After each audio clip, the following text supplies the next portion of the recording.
حضرت عمیر بن عدی راتی گستاخ عورت نو مار کے آئے، سویر دی نماز رسول اللہ پیچھے پڑی، حضور نے سلام پھیرے تے نظر آئے لا عمیر بن عدی، حضور صفحہ میں دیکھ رہے سن میرا غلام کتنے بیٹھے، اکھاں کوئی نہیں، جدو نگاہ مبارک پڑی تے فرمایا نہیں مار آئے ہو گستاخ؟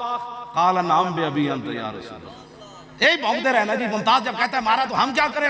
میں نے کہا عمیر بن عدی نے یہ تو نہیں کہا میں نے نہیں مارا، کہا جی مار آیا ہو، میرے ماں باپ آپ پر قربان ہو، مار آیا ہو۔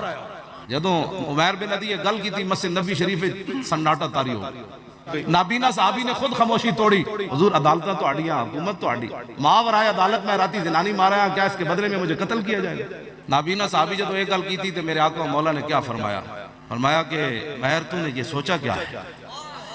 گستاخ کو مارنے کے بعد قانون تو نے ہاتھ میں لیا ہے تو ہم اس کے بدلے میں آپ کو کچھ کریں گے؟ فرمایا لا ینتطع فی انزان، فرمایا قیامت تک جب میری عزت کا مسئلہ آئے گا نا تو دو بکریاں بھی کبھی اختلاف نہیں کریں گے۔